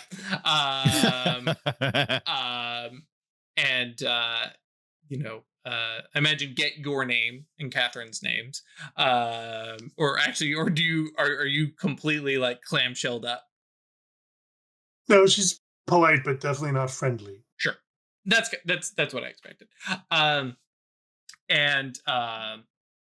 Brother Dexter, is just he's like, hey, we're here. If there's anything that this town needs, let us know, because while we have brought a revival, like we are here to help others, and I saw you came in with the sheriff up from across the bridge, right? Mm-hmm. Okay. So do you know a lot of the farmers down that way? That's what I was understanding of all of you who the uh what's the term he might use for Madame Robert? The intimidating Madame Robert actually allowed in her establishment.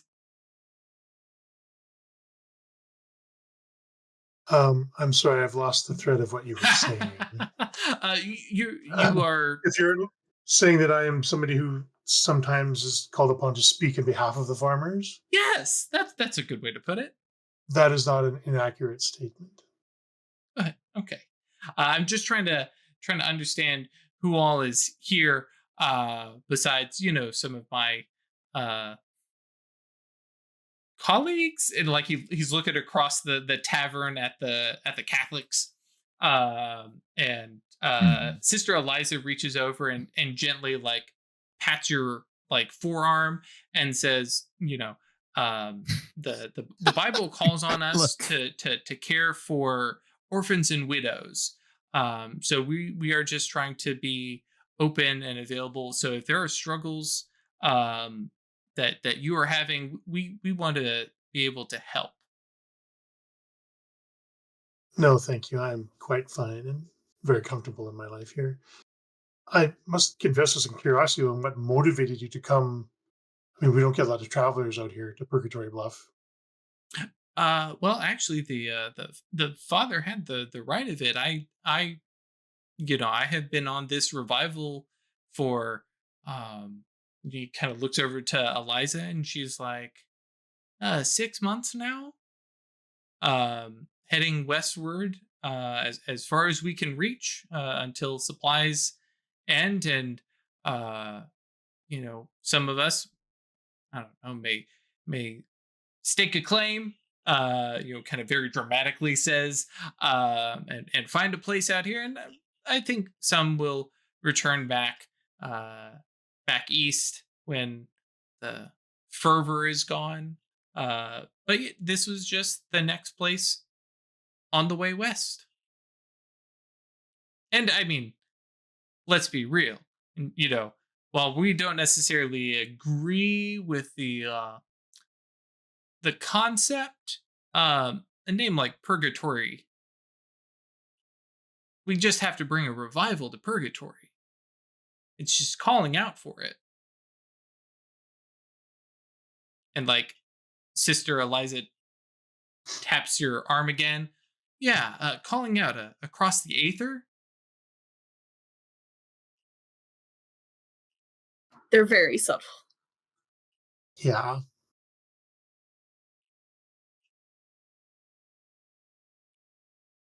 If you Well, if you come here with peace in your hearts and you bear no ill will to anyone who lives in this area, you're welcome to do your thing and move on. And like they shift Ooh, back. yeah. They shift Ooh, back just a yeah. little bit. Yeah, because like Fucking love it. like listen, you don't piss off the Moros. Like Mhm. they I can love do it. stuff It's to so you. good. So well delivered. And But be aware that You want this to talk place, about souls. right, exactly. this place is protected. And brother Derek kind of smiles and like he sits back, not in a like nonchalant roguish kind of way, but more he sits up, right? And he says, Mhm. we noticed that coming in, and I don't just mean the sheriff. We spoke with a man coming in. A man. Yeah. Looks around and says, uh we'll say that the way to purgatory went through pandemonium. Yeah. I take your meaning. And he let us by. Hmm. So no. They talk to the imp. That is what he is implying. And that's definitely the meaning that Theo took. Then that shows some measure of your intentions. So I'll say again, you are free to do here what you came to do, provided you bear no ill will to anyone in this town or the area, and then move. And like you're saying in the area, and then Brother Dexter. Well, actually, no. Brother Dexter doesn't make it. Sister Eliza makes a bit of an expression, and her eyes flick over towards Father Gabriel. Mm. And we mean you no ill will. None of your farmers, none of these folks who live in Purgatory Bluff, like, they both like just love saying the name. Like, isn't that, it's such a funny name for a bunch of two large groups of Christians to roll up into at the same day. Yes. Leave it to the Protestants to be not subtle at all. No, and I mean, revivalists, like, you're going to hear them all night. Mm-hmm. Well, Theo might not. These are apparently pro-prohibition Protestants, so there won't be drinking. No. But I think actually Brother Dexter, leans forward and says, listen, one of the big things that we are spreading, besides the gospel, is a more progressive movement in the world. A abolitionist movement, anti-slavery, anti-abolitionist. You cross the two and you end up in a completely different place.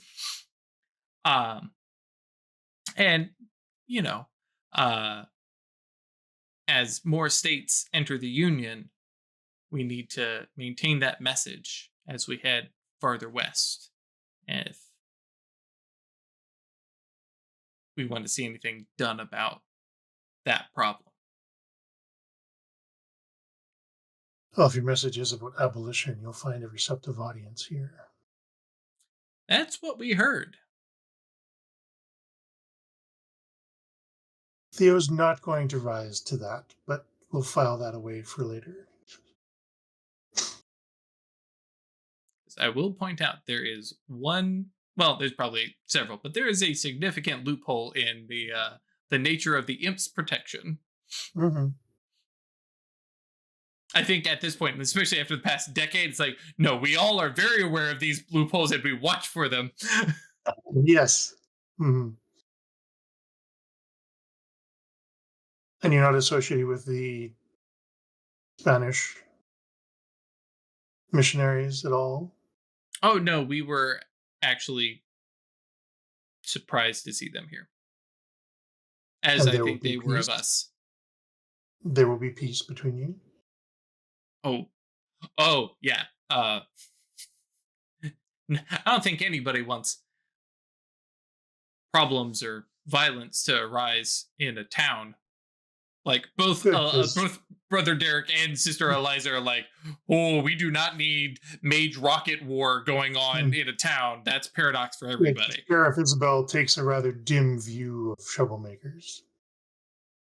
And like the both of them in sync turn and look over and like smile. And Isabel catches them with a crocodile grin. Yeah. And they smile back and we're like, no, we saw her and we liked her immediately. She has that effect on people. You don't really get a second chance to like Petrichor. No. I just want to break out of character for a second and say, Drew, this was brilliant because both Theo and Craig are super uncomfortable. Well, I mentioned before the episode that I had plans. I had notes for last week as we round out the episode. So this might actually be a good place to end it. But yeah, I had plans, and I was thinking subtle, covert mage war.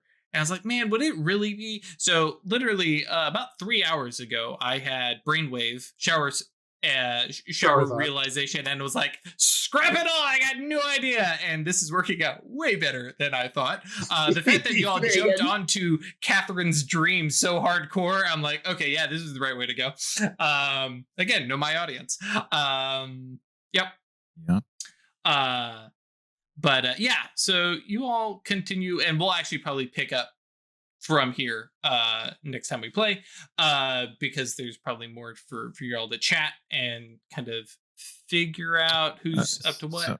So remember, Legbert cast no nature on everyone in the room, and so you're saying that Dexter and Eliza did not register. Correct. In short, I will go ahead and let you know that there was a little bit of DM fiat and your Clash of Wills failed. Okay. I guess that would be fair. I should tell you that a spell did clash. Actually, no.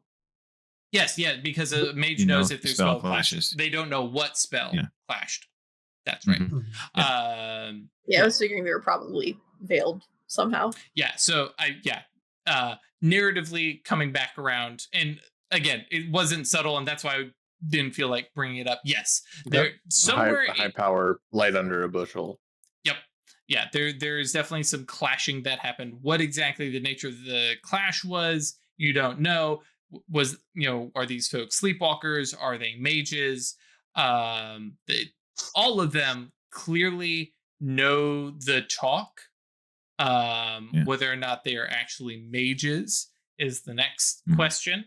And what their various alliances are and what their interests are, is going to be, to be determined. Okay. Yeah. But the one thing I will tell you is you did get their aspirations. It's the obsessions, if they any exist, that you did not pick up. So yes. Okay. And that would be confusing to Legba then if they were able to only conceal that part. Correct. And for me, that is where we get into a little bit of creative thaumaturgy. We're all aware of that. But also, I put this into the supernal veil. It's more interesting in the story, and I understand that. So it's really fine. If they're supposed to represent them, it's supposed to be concealed as sleepers, then sleepers wouldn't have an obsession. So it's not confusing to me, Ralph, mechanically. It would be confusing to Legba because he hasn't confronted that yet. Right. Where it's been either or, it's been black or white every time this has happened. And because you phrase that quite wonderfully, Legba would be confused by this. Yeah, I'm with you. Yeah. That said, coming back around to asking about aspirations, Father Gabriel wants to bring a mission to Purgatory Bluff. Sister Natalia wants to bring would it be a convent of her order to Purgatory Bluff? There's nothing here. I will be honest, having been to a couple Spanish missions in California, San Juan Capistrano, what up? Been like 3-4 times. They were built in places that didn't have much going on. And then once a mission is there, they did. And they had indigenous people. That's very true. Thank you for that. Remember, that was the primary legacy of the mission system. Yep. Was to indoctrinate indigenous people. Right. But they weren't necessarily a big city or a big thing going on. It was people. Craig's mind is thinking like, we've had Diamond Order people here and they left because it was so boring. Correct. Yeah. Why are they back? Why are they back a decade later? What has been happening for a whole decade here? They want to stop us. That's what they want. They want to be in control of the nature of this abolition that's going on. They want to be involved. I said we just kill them. Is what? Yeah, it's like it was immediately like, if anybody's around and it has to do with what recently happened, they're concerned about the consequences of this getting bigger. The Liberators just not broke out. The Liberators just freed 600 to 1,000 people, which is so much bigger than we were doing. We were doing a trickle, and now they're noticing the potential consequences of this happening sooner than perhaps the Silver Ladder thought would happen in the future, and ramifications for their power base and all that stuff. And then, of course, the Seers might be doing something. Good stuff for next week. Good stuff for next week. Yes, absolutely. Happy to elaborate later. Yeah, because that's where we'll start off. But to round out the aspirations, the big ones that stood out in please. Legba's head. Yeah. Brother Dexter wants to find abolitionists among Purgatory Bluff. Cool. Fantastic. Great. And Sister Eliza is wanting to how would she put it? Bring help and succor to those who are suffering. Oh, cool. Okay, great. Awesome. Love it. Oh, yeah. We know what they want to do. Yeah. That's great. We actually, that's feasible. Yep. So there's some fun stuff there. Cool. We're going to need to talk about obfuscation. It's great. It's great.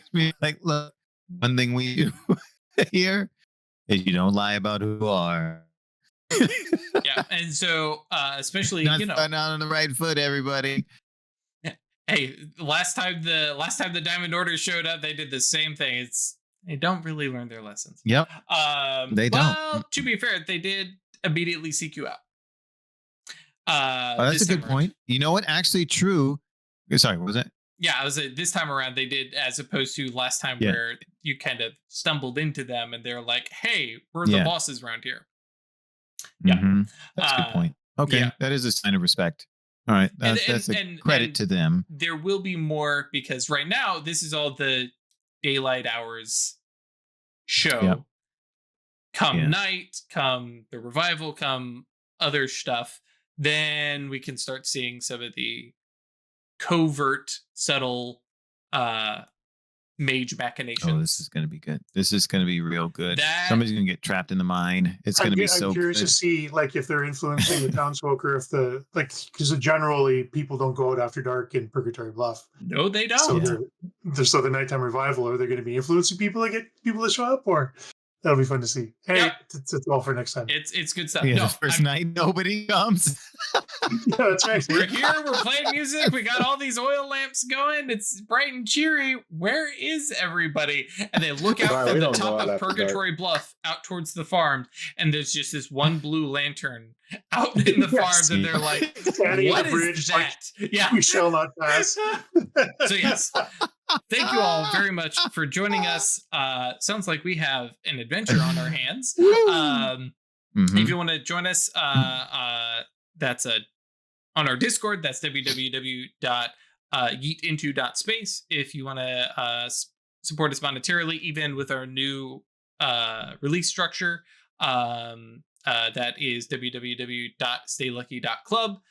Thank you for your support. Thank you for sharing. It is always cool to see new people hop into Discord and be like, I just started. Or what was the one that was just this week? It was like, I was looking to figure out how to make my first character and I found your show. And I'm like, welcome. That was why we started the show to begin with. So it is always cool to see. This is going to be like episode 70 in the middle of Into the West, so probably not your first episode with us, I would hope. Honestly, not a bad place to start, but if you're in for a ride if this is your first episode, gang. So welcome. Glad to have you come by, talk about Mage, talk about your other TTRPGs, and show us pictures of your dogs or cats or birds or bugs. Lizards. Snakes. Yeah, lizards. Or invertebrate pets. Yeah. Invertebrate friends are welcome too. Fish, ferrets. Ferrets, there you go. Ferrets are almost invertebrates. Squirrel ferrets around. And parrots. Yeah. Ferrets might as well be invertebrates. They're just bendy and no bones. No bones. No bones. With that, no bones. They're a snake. They're a snake rat. Perfect. Love it. Bye, y'all. Bye. Later.